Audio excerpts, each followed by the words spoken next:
I'm Gracie, and I'm 22 years old. I was standing in the hospital hallway when the machine flatlined, and my father's hand went cold in mine. 2 days later, my stepmother Helena threw my belongings onto the front lawn like garbage and screamed, "Take your things and get out of my sight." But here's the thing about karma. Sometimes it takes exactly 72 hours to show up. The heart attack came without warning. Dad was only 58, strong as an ox, or so we thought. One minute he was laughing at something on his phone. The next he was clutching his chest in our kitchen, gasping for air. I called 911 while Helena stood there frozen, more concerned about her makeup running than helping him. Where are you watching from today? Drop your location in the comments below and hit that like and subscribe button if you've ever felt completely helpless watching someone you love slip away. You'll definitely want to stick around for what happened next. The ambulance arrived within minutes, but it felt like hours. I rode with Dad while Helena followed in her Mercedes. Wouldn't want to mess up her leather seats with hospital germs, after all. The EMTs worked on him the entire ride, their faces grim.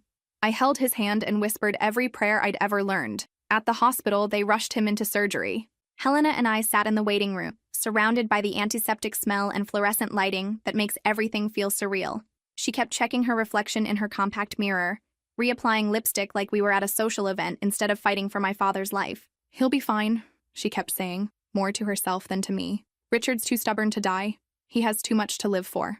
The way she said it made my skin crawl, like she was already calculating what that too much might be worth. Dr.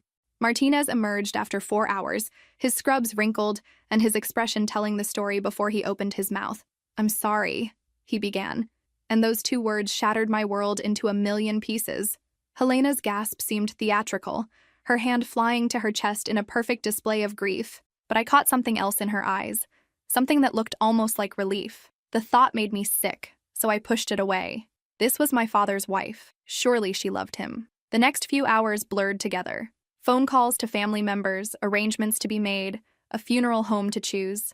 Helena took charge immediately, making decisions with an efficiency that struck me as odd for someone supposedly devastated by loss. "Don't worry about anything, sweetie," she said, patting my shoulder like I was a child.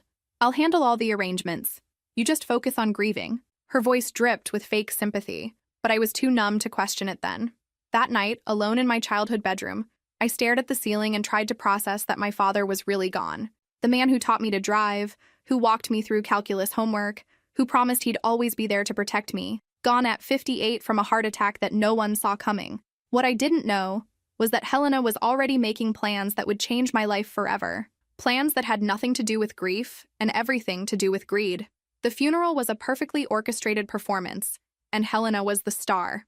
She wore black Chanel, tears falling at precisely the right moments, accepting condolences with the grace of a seasoned actress. If I didn't know better, I'd have believed she was truly heartbroken. But I did know better. I'd been watching her for 8 years. Dad met Helena when I was 14. She was 32, beautiful, and had a way of making him feel like the most important man in the world. Within 6 months, she'd moved into our house. Within a year, they were married. I never quite understood what she saw in my father. He was successful, sure, but Helena always seemed like she was auditioning for a better role. The church was packed. Dad had been well loved in our community, a successful businessman who treated his employees fairly and donated generously to local charities. Helena basked in the sympathy, playing the grieving widow with Oscar-worthy performance. "Richard was everything to me," she sobbed into the microphone during her eulogy. "I don't know how I'll go on without him." The congregation murmured sympathetically, tissues appearing throughout the pews. I spoke after her, my voice steady despite the grief threatening to choke me. I told stories about Dad's terrible dad jokes, his Sunday morning pancakes, the way he still checked under my bed for Monster 7 when I was too old to believe in them. Real memories of a real father who loved his daughter unconditionally. When I finished, I noticed Helena's expression had shifted. The mask of grief slipped for just a moment, revealing something cold and calculating underneath. It was gone so quickly I almost thought I'd imagined it. At the reception, Helena worked the room like a politician, accepting sympathy and praise for her strength during this difficult time. She clung to the arm of Marcus Thompson, her lawyer friend who'd been helping with Dad's business affairs. I'd never liked Marcus. Something about the way he looked at me made my skin crawl. "Poor Helena," I heard Mrs. Patterson whisper to her husband. "How will she manage that big house all alone?" The comment struck me as odd. Helena wouldn't be alone. I lived there too, didn't I? That evening, after the last guest had left, I found Helena in Dad's study, going through his papers with Marcus. They looked up when I entered, and Marcus quickly closed the folder he'd been examining. Just handling some immediate concerns, Helena said smoothly. Legal things that can't wait. You wouldn't understand, sweetie. There was that patronizing tone again, the one that made me feel like an unwelcome child in my own home. Maybe I could help, I offered. Dad taught me about the business. It was true. He'd been preparing me to potentially join the company after college, explaining contracts and financial statements during our weekend drives. Marcus and Helena exchanged a look that excluded me completely. That's sweet, Helena said. But this is grown-up business. Why don't you go rest? You look exhausted. I was being dismissed from my own father's study by people going through his private papers without me, but I was too tired and grief-stricken to fight. I kissed Helena's cheek goodnight, tasting the metallic tang of her makeup, and headed upstairs. From my bedroom, I could hear them talking late into the night, their voices low and urgent. I caught fragments. Transfer of assets, will reading, timeline, words that should have included me but somehow didn't. That night, I dreamed of Dad warning me about something, but I couldn't quite hear what he was saying. His mouth was moving urgently, his eyes filled with concern, but the words were lost in a rushing sound like wind through trees. I woke with a sense of foreboding that I couldn't shake. Something was coming, something that would change everything. I just didn't know what. 2 days after the funeral, Helena showed her true colors, and let me tell you, they weren't pretty. I came home from coffee with my friend Sarah to find Helena standing in the foyer, her arms crossed and her expression arctic. Gone was the grieving widow from the funeral. In her place stood a woman I barely recognized, cold and predatory. Sit down, Gracie. We need to talk. I remained standing, suddenly aware that something fundamental had shifted in the dynamics of our house. What about? Helena's smile was sharp enough to cut glass. About your future. About how things are going to work now that your father is gone. The way she said it made my blood run cold. This is my home, I said quietly, but my voice carried more confidence than I felt. Was your home? She corrected. Your father left everything to me, Gracie. The house, the business, the bank accounts, everything. You're 22 years old. It's time you learn to stand on your own 2 feet. The words hit me like a physical blow. That can't be right. Dad would never. Your father was a practical man, Helena interrupted. He knew I could manage his affairs properly. You're just a college student with no real-world experience. What would you do with a multi-million-dollar estate? I stared at her, trying to process what I was hearing. This woman who had lived in our house for 8 years, who had eaten at our table and slept in my father's bed, was throwing me out like unwanted trash. You have until this afternoon to pack your things, she continued, checking her manicured nails with casual indifference. I'm having the locks changed at 5 o'clock. Where am I supposed to go? The question came out smaller than I intended. Helena shrugged. That's not my problem anymore. You're an adult. Figure it out. She reached into her purse and pulled out a handful of 20s. Here's $500. Consider it charity. The bills fluttered to the floor between us like leaves. I didn't pick them up. This is insane, I whispered. Dad just died. You can't throw me out while I'm grieving. Life doesn't stop for grief, sweetie. Helena's voice was ice cold now. The real world doesn't care about your feelings. I suggest you learn that lesson quickly. I ran upstairs and called my father's lawyer, Mr. Patterson, with shaking fingers. The call went straight to voicemail. I tried his office number, but his secretary said he was in court all day and couldn't be reached until tomorrow. Panic rising in my throat, I began throwing clothes into a duffel bag. 8 years of my life in this house, and it was being erased in a matter of hours. Photos with Dad, books he'd bought me, the necklace he'd given me for my 18th birthday.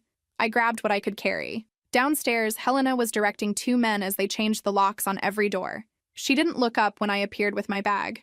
Oh, good, you're ready, she said dismissively. The locksmith needs to finish his work. Helena, please. I tried one last time. This is my father's house.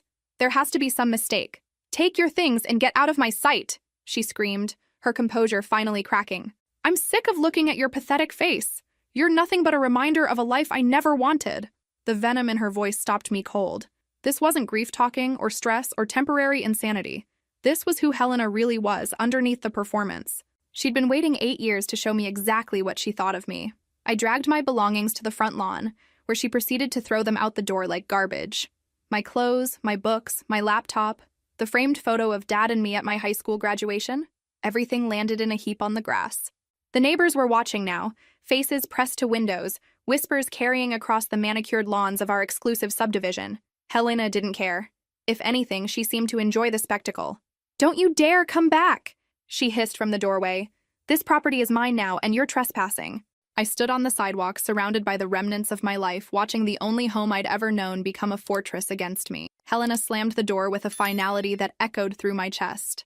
Sarah arrived 20 minutes later, her face pale with shock. I came as soon as I got your text. Gracie, what the hell happened? I couldn't answer. I just stood there staring at the house where I'd lived for 22 years, now completely locked against me. The message was clear. You don't belong here anymore. You never really did. Sarah's apartment became my refuge, but even surrounded by her kindness, I felt like I was drowning. For 3 days, I existed in a fog of disbelief and grief, jumping every time my phone rang, hoping it might be Helena calling to say she'd made a terrible mistake. Instead, I got something much more interesting. But first, let me tell you about those 72 hours of hell. Sarah lived in a studio apartment near campus, barely big enough for one person, let alone two. I slept on her couch, my belongings stacked in garbage bags against the wall like a refugee camp. I can't believe she actually threw you out, Sarah said for the 100th time, bringing me another cup of coffee I wouldn't drink. Your dad just died. What kind of person does that?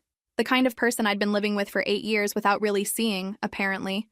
The signs had been there.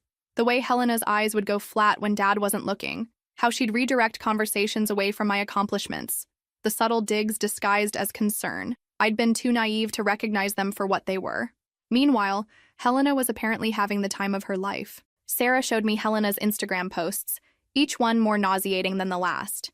Starting my new chapter, sometimes God closes one door to open another.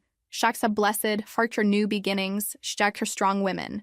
The photo showed her raising a champagne glass in Dad's study, his portrait visible in the background. She'd posted it the morning after, throwing me out.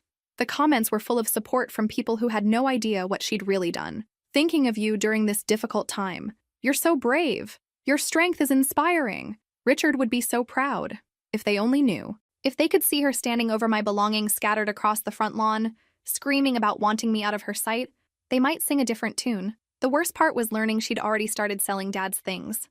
I drove by the house, from a distance, respecting her threats about trespassing, and saw strangers loading Dad's workshop tools into a truck. Tools he'd taught me to use, that we'd built my first birdhouse with when I was 7, gone to the highest bidder. His vintage car collection was next. Cars he'd lovingly restored, spending weekends in the garage explaining carburetors and timing chains, while I handed him tools and listened to stories about his own father. I watched from across the street as a dealer loaded his prized 1967 Camaro onto a trailer. Each sale felt like another piece of my father disappearing, erased by a woman who'd never understood what any of it meant. On the third night, I finally broke down completely. The grief I'd been holding back since the hospital came pouring out, not just for Dad's death, but for the systematic destruction of his memory, for the home I'd lost, for the cruel lesson in how little family meant to some people. She's erasing him, I sobbed into Sarah's shoulder. She's selling everything that made him who he was, like none of it mattered. Maybe you should call that lawyer again, Sarah suggested gently. There has to be something wrong here. Parents don't just leave their children with nothing. I'd tried reaching Mr. Patterson twice more, but his office kept saying he was dealing with estate issues and would call me back. The longer I waited, the more convinced I became that Helena was right. Dad had left everything to his wife, and I was now officially an orphan in every sense that mattered. The money Helena had thrown at me was already running low. $500 doesn't go far when you're suddenly homeless, and I couldn't keep imposing on Sarah's kindness forever. I started looking at want ads, trying to figure out how to build a life from absolutely nothing. That's when my phone rang on the afternoon of day 3, and everything changed. The number was unfamiliar, but something made me answer instead of letting it go to voicemail. Maybe it was desperation, or maybe it was fate finally deciding to throw me a bone. Is this Grace Margaret Patterson? The voice was professional, formal. Yes, this is Gracie. Who's calling? This is Jonathan Wright from Wright, Williams & Associates. We're handling your father's estate. Miss Patterson, we've been trying to reach you for 3 days. Why haven't you attended the will reading? I nearly dropped my phone. What will reading? Helena said Dad left everything to her. She said there was nothing for me to... The lawyer's laughter cut me off, rich and disbelieving. Miss Patterson, did you actually read your father's will? Because Helena inherited precisely nothing. The world stopped spinning. I couldn't speak, couldn't breathe, couldn't process what I was hearing. Helena inherited nothing? Then what was she doing in Dad's house, selling his things, throwing me out like garbage? Miss Patterson, are you there? Mr. Wright's voice sounded concerned now. I'm here, I managed to whisper. But I don't understand. Helena said, I think you'd better come to my office immediately. he said gently. "There are some things you need to know about your father's final wishes. And Miss Patterson, you might want to bring a friend for moral support. This is going to be quite a shock. Have you ever experienced betrayal so complete it physically hurt? Where are you watching from today? Drop your location in the comments below and hit that like and subscribe button if you've ever discovered that everything you believed was a lie. Trust me, you won't want to miss what I learned next." An hour later, Sarah and I sat in the polished mahogany office of Wright, Williams and Associates, facing a distinguished gentleman in his 60s who looked like he'd stepped out of a legal drama. Mr. Wright's expression was serious, but there was something almost satisfied in his eyes, like justice was finally being served. "Your father was a very intelligent man, Miss Patterson, and he was also very aware of his wife's true nature." He opened a thick folder and pulled out several documents. "Richard Patterson came to us 6 months before his death, requesting a complete revision of his will and estate planning." 6 months? I whispered. "But why?" Mr. Wright leaned back in his chair, his fingers steepled. He'd discovered some disturbing information about Helena and her relationship with Marcus Thompson. Phone records, credit card statements, hotel receipts. "Your father hired a private investigator." My stomach dropped. She was cheating on him for over 2 years, according to our evidence. But it gets worse. They were planning to, how do I put this delicately, significantly shorten your father's life expectancy. Sarah grabbed my hand as the words sank in. "You mean they were planning to kill him?" "We had strong suspicions, but insufficient proof for criminal charges. Your father was more concerned with protecting you than pursuing legal action against them." Mr. Wright pulled out a document with Dad's familiar signature. "This is your father's actual will, signed and witnessed just 4 months ago." He slid it across the desk to me. "You inherit 95% of your father's estate, Miss Patterson. The house, the business, all financial accounts and investments. Current estimated value is approximately $33 million. I stared at the papers, the words blurring together. $33 million. The house, the business. Everything Helena thought she'd stolen was actually mine. "But Helena," I began. "Helena was designated to receive $2 million, Mr. Wright continued, "contingent on one very specific condition." "What condition?" Sarah asked when I couldn't find my voice. Mr. Wright's smile was grim. "That she treat you with dignity and respect following your father's death, maintaining your position in the family home until you reached the age of 25, or chose to live independently." The irony was so perfect it was almost funny. Almost. "She failed that condition pretty spectacularly," I managed. "Indeed. By throwing you out of the house and claiming you had no inheritance rights, Helena violated the terms of the bequest. She now receives nothing. Zero. Not a penny." I thought about Helena standing in the foyer 3 days ago, so confident in her power over me, so certain she'd won. She'd played herself spectacularly, and she didn't even know it yet. "There's more," Mr. Wright said, producing another set of documents. "Your father also left detailed instructions about what to do if Helena attempted to claim assets that weren't hers. We've already begun the process of freezing all accounts she's accessed illegally." "She's been selling his things," I said. "His tools, his cars. All sales will be reversed. Any buyers will be refunded and asked to return the items immediately." His expression hardened. Helena has been committing fraud on a spectacular scale. I sat back in the leather chair, trying to process the magnitude of what I was learning. Dad had known. Somehow, he'd known exactly what Helena would try to do, and he'd protected me even from beyond the grave. But there was one thing I still didn't understand. If this will exists, how was she able to throw me out? How did she access any accounts? Mr. Wright's expression grew troubled. "That's where things get complicated, Miss Patterson. Helena has been operating with a forged will and falsified documents. She and Marcus have committed multiple felonies. The pieces of Helena's perfect plan were about to come crashing down around her, and she had no idea what was coming." The next morning, reality came knocking on Helena's door in the form of several very serious men in suits, and one very terrified stepmother who was about to learn that karma has a sense of humor. But let me back up and tell you how we got there. After leaving Mr. Wright's office, I felt like I was walking in a dream. Sarah kept squeezing my arm to make sure I was real, muttering things like $33 million and "I can't believe that witch" under her breath. My emotions were all over the place. Relief, anger, grief, and a weird sense of vindication all tangled together. The first order of business was securing the assets Helena had been pillaging.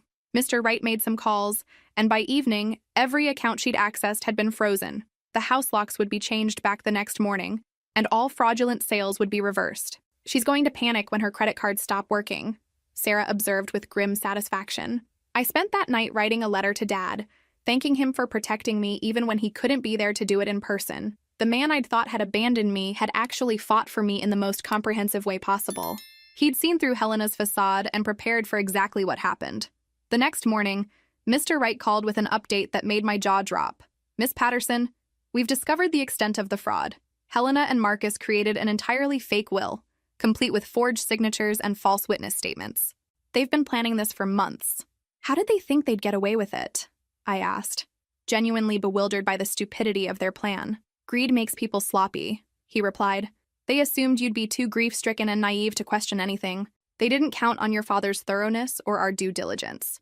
That afternoon, I decided it was time to reclaim my home. Sarah drove me to the house where a locksmith was already at work under Mr. Wright's supervision. Helena's Mercedes sat in the driveway, but the house was oddly quiet.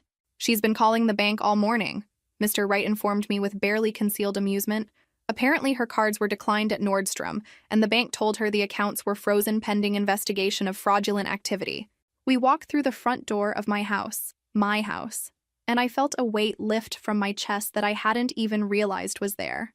Everything looked the same, but the energy was completely different.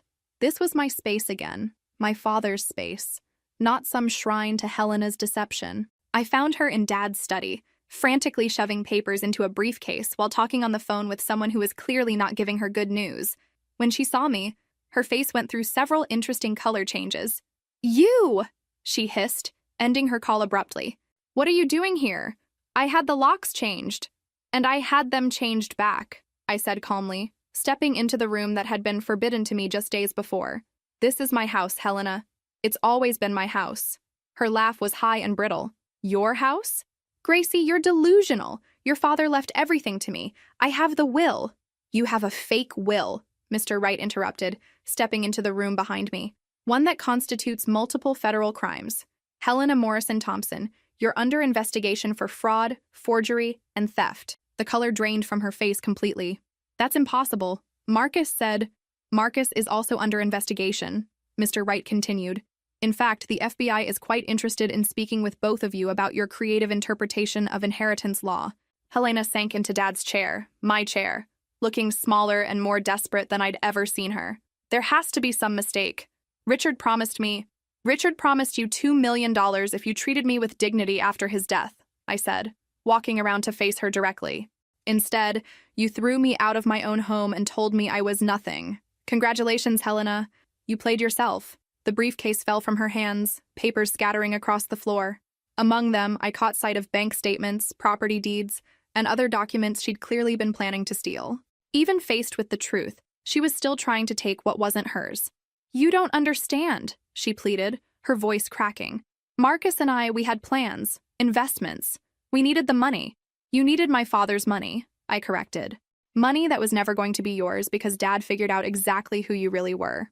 For 8 years, this woman had made me feel small and unwelcome in my own home. She'd patronized me, dismissed me, and ultimately discarded me like trash. Now she was sitting in my father's chair, begging me to understand her perspective. The irony was almost too perfect.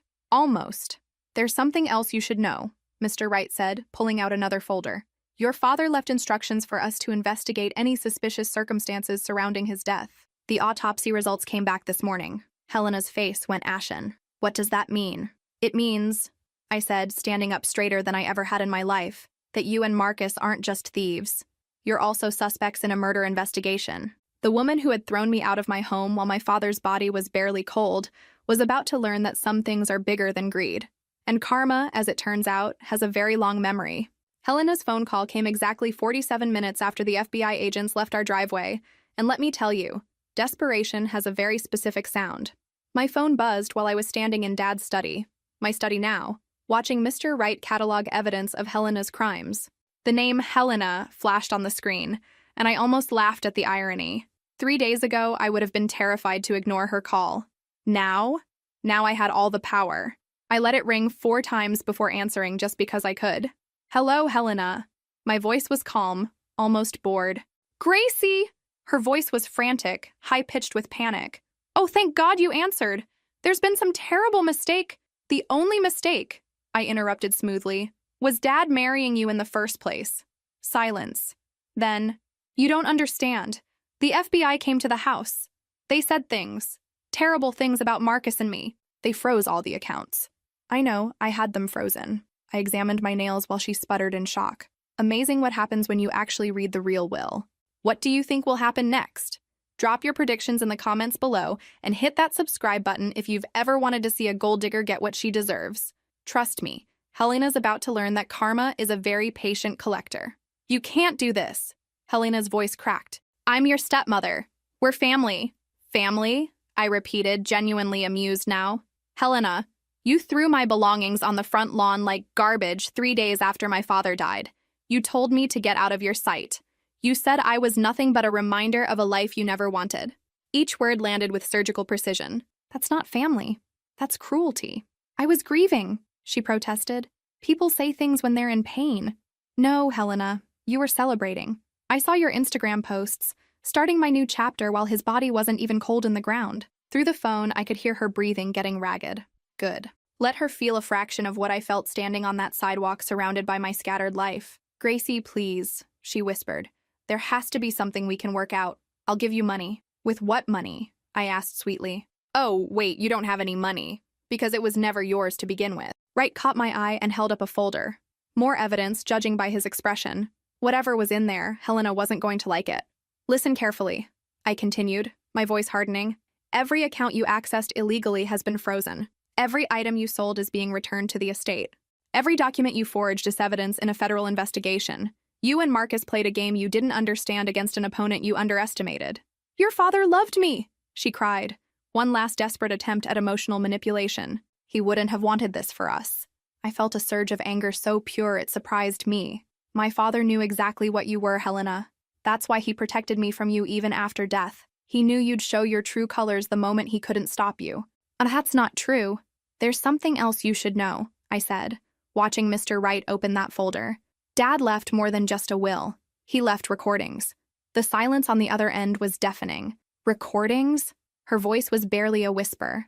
Hours of them. Video diaries documenting his suspicions about you and Marcus. Financial irregularities. Strange behavior. Evidence of your affair. I paused for effect. Evidence of much worse things than affair. You're lying. Am I? He was a smart man, Helena. Smarter than you gave him credit for. He knew something was wrong with his health problems. He knew they started after you began helping with his medications. I let that sink in. The FBI is very interested in those recordings. I could hear her crying now, ugly sobs that held no sympathy for me. This was the woman who'd made me feel unwelcome in my own home for 8 years, who'd stood over my belongings scattered across the lawn and screamed about getting me out of her sight. Helena, I said gently, my voice taking on the exact patronizing tone she'd used on me countless times. You're an adult. Figure it out. I hung up before she could respond, the sound of her desperate sobs cut off mid-breath.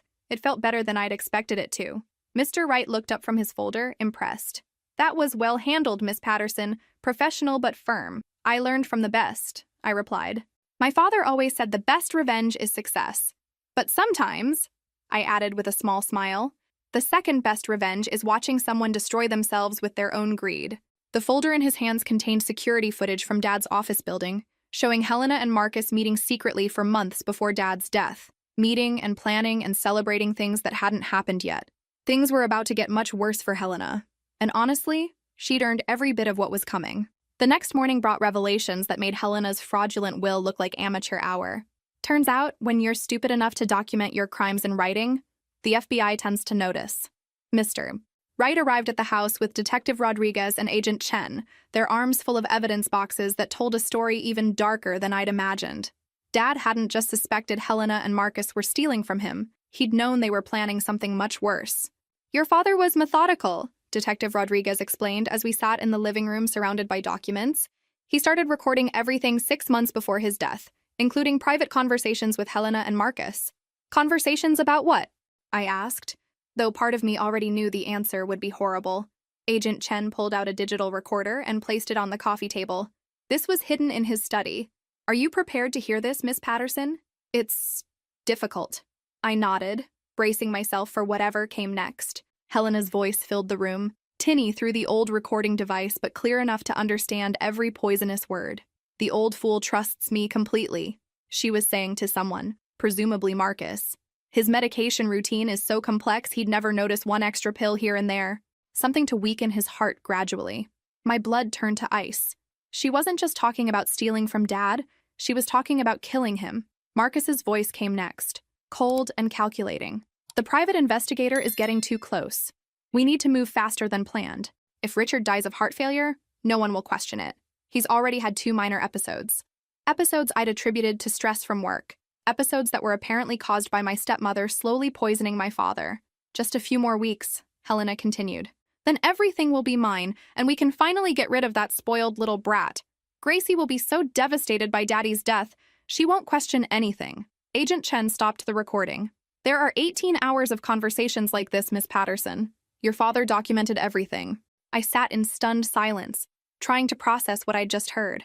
Helena hadn't just been cheating on my father, she'd been methodically planning to murder him. And once he was dead, she'd intended to throw me out of my own home, which is exactly what she'd done. But Dad died of a natural heart attack, I said weakly.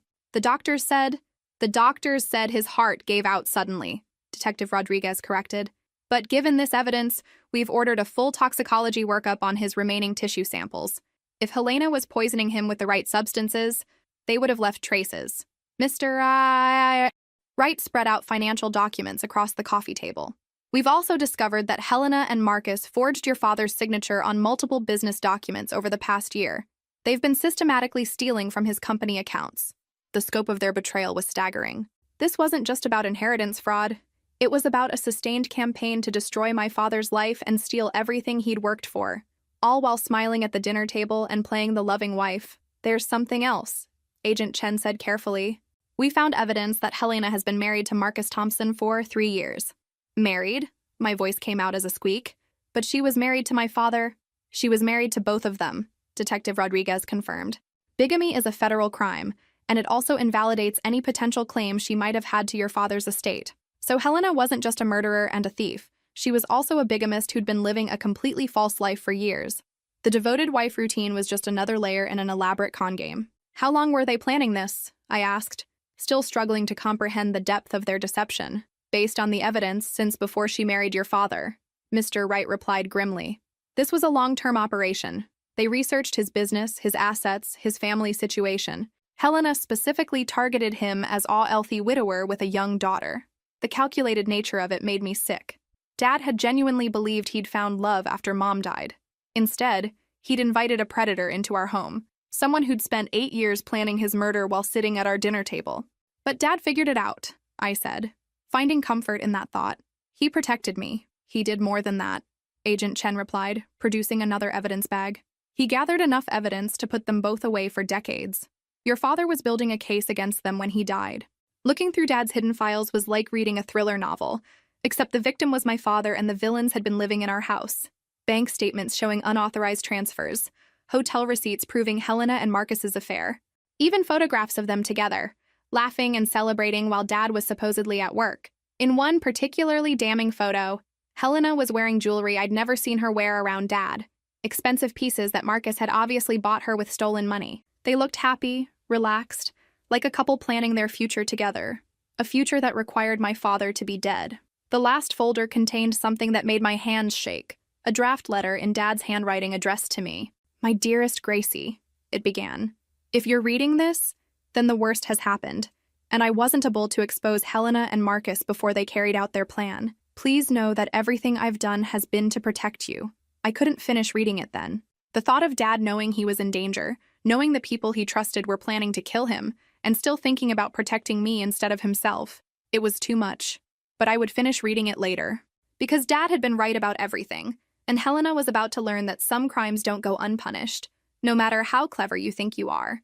The FBI was building a case that would put her away for the rest of her life, and honestly, it couldn't happen fast enough. Helena's arrest happened on a Tuesday morning, and I'd be lying if I said I didn't enjoy every single second of it. I was having coffee on my front porch, yes, my front porch, in my house that Helena had tried to steal, when the convoy of FBI vehicles pulled into the driveway.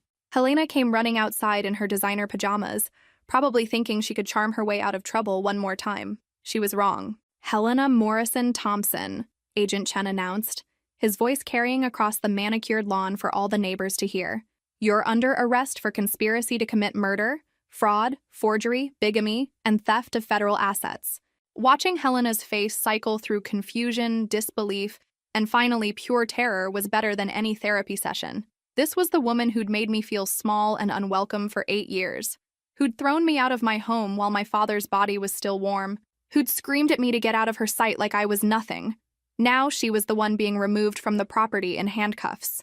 "This is a mistake," she shrieked as they led her to the patrol car. "I'm innocent. Gracie, tell them I'm innocent." I stood up from my porch chair, coffee cup in hand, and called back in my sweetest voice, "Sorry, Helena, I don't lie to federal agents." I took a deliberate sip of my coffee. "Good luck figuring it out, though. You're an adult, right?" The satisfying click of those handcuffs would echo in my memory for years. Marcus was arrested at his law office the same morning, pulled out of a meeting with clients while FBI agents seized his computers and files. His law practice, built partly on money stolen from my father, crumbled within hours as clients fled, and his license was immediately suspended. By noon, the story was all over local news. Stepmother arrested in plot to murder wealthy businessman and steal inheritance. The headlines wrote themselves, and they were not flattering to Helena's carefully crafted image. Channel 7's afternoon broadcast opened with footage of Helena being led away in handcuffs, followed by interviews with neighbors who suddenly remembered thinking something was off about her. Amazing how many people claimed they'd never trusted her, when just days before they'd been commenting supportive messages on her grieving widow Instagram posts. "We always thought there was something cold about her," Mrs. Henderson from next door told the reporter, conveniently forgetting how she'd gushed about Helena's strength at Dad's funeral. Poor Richard never saw it coming. The media coverage was relentless. Helena's social media accounts were dissected by internet sleuths who found inconsistencies in her timeline. Her fake widow performance at the funeral was replayed endlessly, with body language experts pointing out signs of deception I'd been too grief-stricken to notice at the time. My favorite segment was when they interviewed Mr.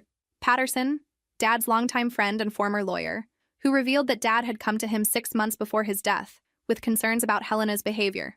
"Richard was a smart man," Mr. Patterson said on camera. "He knew something wasn't right, but he hoped he was wrong. He loved Helena, or thought he did. Learning the truth broke his heart before the poison did." The poison. The toxicology results had come back positive for a cocktail of substances that would cause gradual heart failure when administered over time. Helena had been slowly killing my father for months, probably planning to inherit everything and disappear with Marcus to some tropical paradise.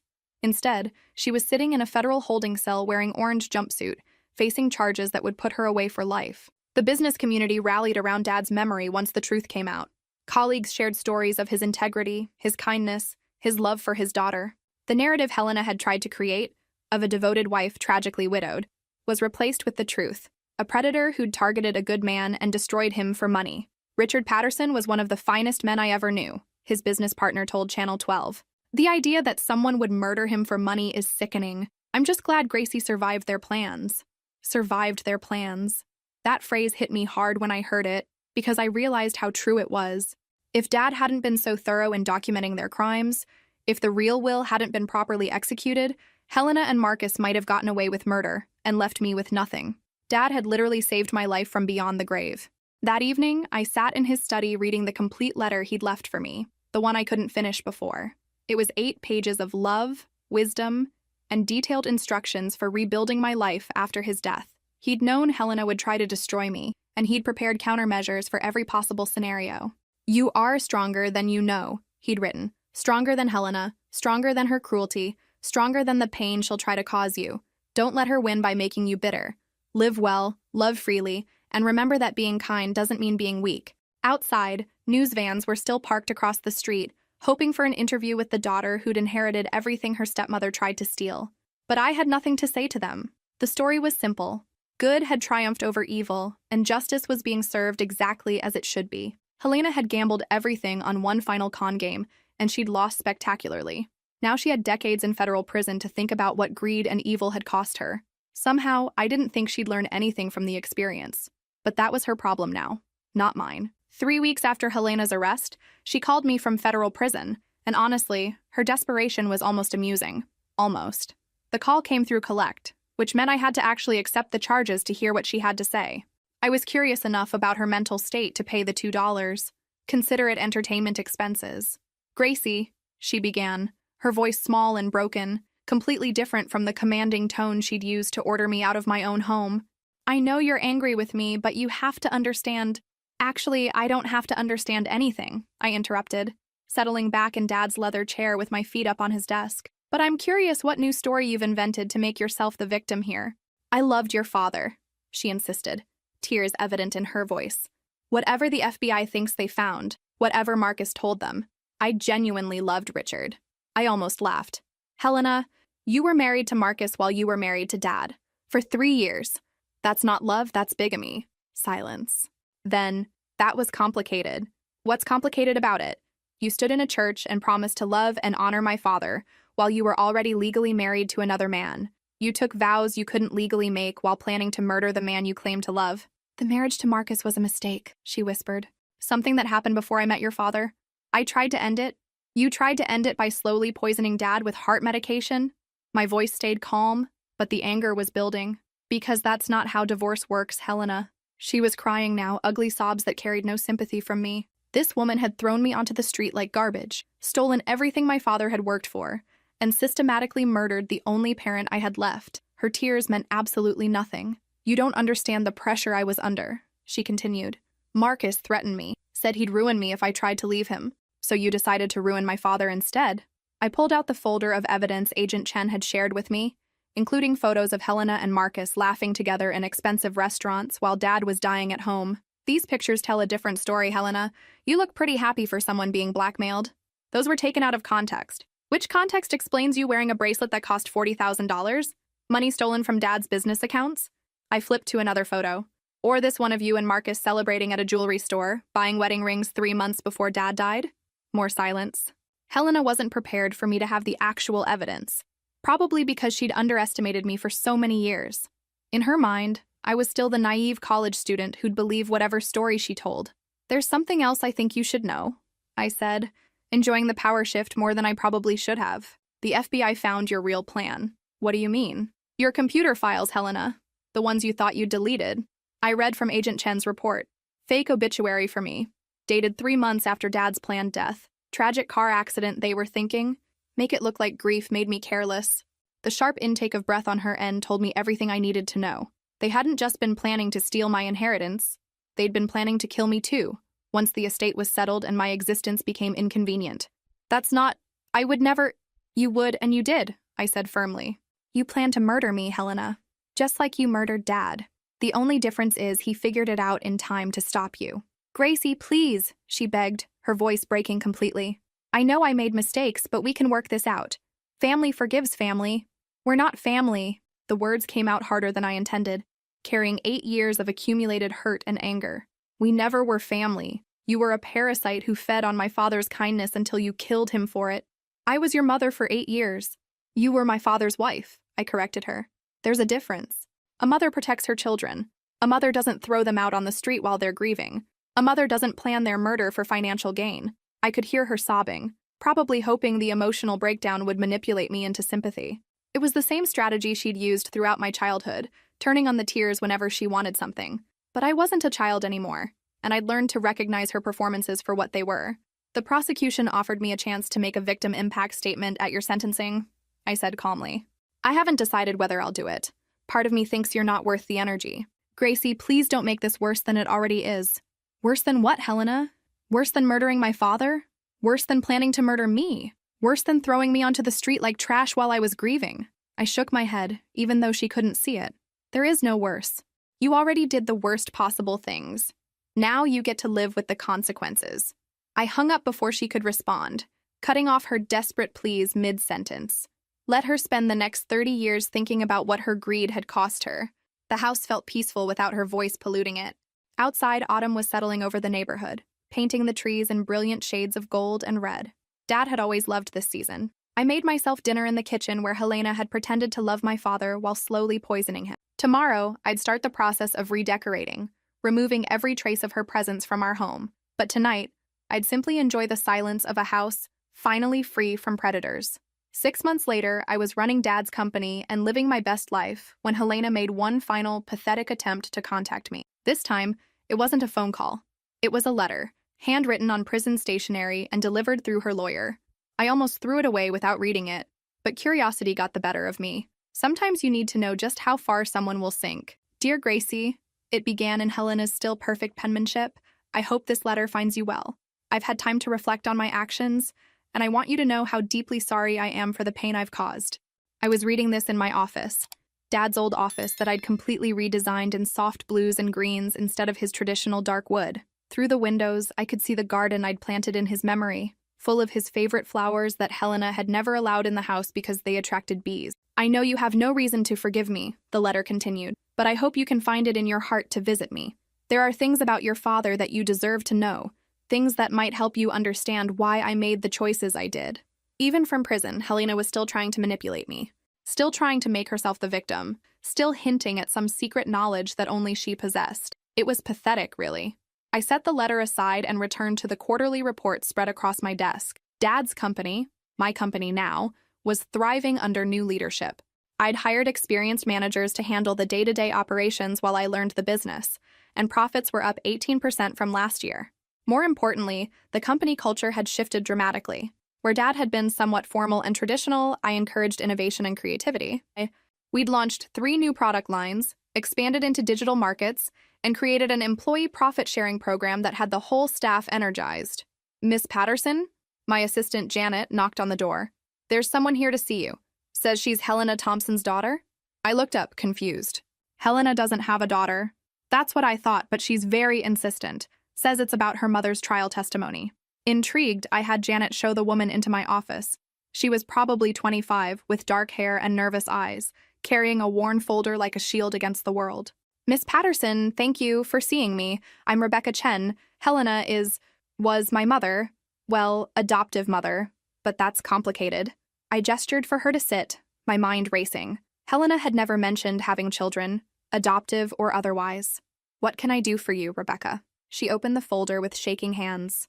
I was raised by Helena and Marcus when my biological parents died. I was 12. I thought they were good people who'd saved me from foster care. She pulled out several documents. I found these in Marcus's office after his arrest. The first document made my blood run cold. It was a life insurance policy on me, dated 3 years ago, with Helena listed as the beneficiary. The second was a detailed plan for staging my death to look like a suicide caused by grief over Dad's death. They were going to kill you, Rebecca said quietly, after the estate settled, after Helena had control of everything. They had it all planned out. The suicide note, the timing, even which bridge they were going to throw you off. I stared at the papers, my hands surprisingly steady. Somehow, learning about my planned murder felt less shocking than it should have. Maybe I'd already processed the worst of Helena's betrayal, or maybe I'd simply run out of capacity for horror. Why are you showing me this? I asked. Rebecca's eyes filled with tears. Because I need you to know that not everyone around them was evil. I had no idea what they were planning. When the FBI arrested them, I thought it was all some terrible mistake. She wiped her eyes. I've been living with the guilt, wondering if I could have stopped them somehow. Rebecca, you were a victim too, I said gently. They used you, just like they used everyone else. I wanted to testify against Helena at the trial, but the prosecution said my testimony wasn't necessary. They had enough evidence without me. She looked up with red eyes. I needed you to know that someone from that house cared about justice. I walked around the desk and sat in the chair next to her, leaving the power dynamic behind. What happened to you after their arrest? Foster care initially. But I'm 25 now, and I've been working to rebuild my life. I changed my name back to my birth name, got a job, started therapy. She managed a small smile. I heard you were running your father's company successfully. I wanted to see the person Helena tried to destroy. We talked for another hour about her life with Helena and Marcus, about the subtle signs of their criminality that she'd been too young to understand, about the way they'd used her presence to appear more normal and family-oriented. She'd been a prop in their con game, just like I had been. Before she left, Rebecca handed me one final document. I found this in Helena's papers. I think it's something your father wrote. It was a letter in Dad's handwriting, addressed to no one in particular, but clearly meant for me. If something happens to me, it read, please make sure Gracie knows that I see Helena for who she really is. I've tried to protect my daughter while gathering evidence, but if I don't survive Helena's plans, please tell Gracie that her safety and happiness are worth more than any amount of money. Tell her to live freely, love deeply, and never let anyone make her feel small again. The letter was dated just 1 week before he died. Dad had known he was running out of time, but he'd still been thinking about my future, my happiness, my freedom from Helena's influence. After Rebecca left, I sat in my office reading Dad's final message over and over. He'd known Helena would try to destroy me, and he'd prepared for that possibility in every way he could. The will, The evidence, the recordings, everything had been designed to ensure that his daughter would survive and thrive after his death. I picked up Helena's prison letter and fed it into the shredder without finishing it. Whatever lies or manipulations it contained, I didn't need to hear them. Dad had told me everything I needed to know. Live freely, love deeply, and never let anyone make me feel small again. Helena could spend the rest of her life in prison wondering if I'd ever visit, ever forgive, ever give her another chance to hurt me. The answer was no. Some bridges, once burned, should stay burned. The final confrontation came 2 years later, in a courtroom where Helena sat in shackles, facing me for the last time. She looked smaller somehow, diminished by prison orange and the weight of her crimes, but her eyes still held that calculating coldness I remembered from my childhood. I was there to deliver my victim impact statement, something I'd avoided during the original trial but finally felt ready to do. The prosecution had called to let me know Helena was appealing her sentence, claiming she'd been coerced by Marcus into participating in Dad's murder. Even from prison, she was still lying. "Your Honor," I began, standing at the podium with Dad's letter folded in my pocket for strength, "Helena Thompson didn't just murder my father. She murdered the idea of family that I'd believed in for 8 years. Helena's lawyer had probably coached her to look remorseful, but I could see through the performance. She was scanning the courtroom, probably looking for sympathetic faces, calculating her next manipulation. The defendant wants this court to believe she was a victim of Marcus Thompson's influence," I continued. "But the evidence shows she was an equal partner in planning my father's death. She researched his medications, administered the poison, and played the grieving wife while he suffered." I pulled out photographs from the evidence file. Helena and Marcus celebrating at expensive restaurants while Dad was dying at home, bank statements showing their systematic theft from his accounts, hotel receipts proving their 3-year affair. "She also planned to murder me," I said, watching Helena's composure crack slightly. "Not in a moment of passion, but methodically, systematically, as part of a financial plan. My death was literally budgeted into their scheme." The judge listened intently as I described Helena's treatment of me after Dad's death. The immediate eviction, the public humiliation, the casual cruelty of throwing my belongings onto the lawn like garbage. "But here's what Helena didn't count on," I said, my voice growing stronger. "She didn't count on my father's intelligence, his love, or his determination to protect me even after death. Every move she made he'd anticipated. Every crime she committed he'd documented." I reached into my bag and pulled out a tablet. "Your Honor, there's one piece of evidence that wasn't available during the original trial. My father recorded a video message shortly before his death, which we discovered on an encrypted drive in his safety deposit box." Helena's face went white as I played the video for the court. Dad appeared on screen, looking tired but determined, sitting in his office late at night. "If you're watching this, Gracie, then Helena and Marcus succeeded in killing me. I want you to know that I figured out their plan weeks ago. I know about the bigamy, the theft, the slow poisoning, and their plan to murder you after the estate settled." Helena was crying now, but they weren't tears of remorse. They were tears of a criminal watching her final lie exposed. "I could have had them arrested immediately," Dad continued on screen, "but I needed to gather enough evidence to ensure they could never hurt you or anyone else. Every conversation was recorded. Every financial crime was documented. Every murder plan was preserved." The video continued with Dad explaining his decision to let Helena and Marcus think their plan was working while he built an unbreakable case against them. He'd known he was going to die, but he'd used his final weeks to ensure justice would be served. "Helena Thompson is not a victim," I told the court as the video ended. "She's a predator who spent 8 years studying my father's kindness, learning his routines, earning his trust, all so she could exploit and ultimately destroy him. She deserves every day of the sentence she received." Helena's appeal was denied within hours. The video evidence was so damning that even her lawyer looked embarrassed to be defending her. As they led her back to prison, she turned to look at me one final time. "I hope you're happy," she hissed, her mask finally slipping completely. "I am," I replied honestly. "Not because you're in prison, but because Dad's plan worked perfectly. He protected me from you even after death." I left the courthouse feeling lighter than I had in years. Outside, reporters were waiting for comments, but I had only one statement prepared. Richard Patterson was a loving father who built a successful business through hard work and integrity. He died protecting his daughter from people who saw his kindness as weakness. Today, justice was served and his legacy is secure. That evening, I hosted a dinner party at the house, the first formal entertaining I'd done since Dad's death. The guest list included Rebecca, who'd become a close friend, Janet and several colleagues from the company, and Dr. Martinez, who'd tried to save Dad's life and had become something more than a friend over the past year. We ate in the dining room where Helena had once held court, but the space felt completely different now. Where her presence had been cold and calculating, our conversations were warm and genuine. This was what family was supposed to feel like. After dinner, I stood in Dad's garden, my garden now, and thought about how much had changed. Helena was serving 3 consecutive life sentences. Marcus had died in federal prison 6 months earlier, apparently from natural causes, though no one mourned his passing. Rebecca was finishing nursing school and planning to work with trauma victims. And me? I was running a successful business, surrounded by people who valued me for who I was rather than what I could provide them. I'd learned to trust my instincts about people, to recognize manipulation, and to set boundaries that protected my peace. The house felt peaceful in a way it never had when Helena lived here. I'd redecorated completely, removing every trace of her presence and filling the space with light, color, and genuine warmth. Dad's portrait hung in the living room, but it was surrounded by photos of people who actually loved us: colleagues, friends, chosen family. 3 years ago, Helena had thrown me onto the street thinking she'd won the ultimate victory. Instead, she'd freed me from her influence and triggered the chain of events that would destroy her completely. Sometimes karma takes its time, but when it arrives, it's beautifully thorough. I raised a glass of wine to Dad's portrait and whispered, "Mission accomplished." Somewhere in federal prison, Helena was probably still trying to manipulate her cellmates, still convinced she was the victim of everyone else's cruelty. But that was her problem now, not mine. I had a life to live, a business to run, and a future full of people who actually deserved my trust. Dad would have been proud of the woman I'd become, and that was all the victory I needed.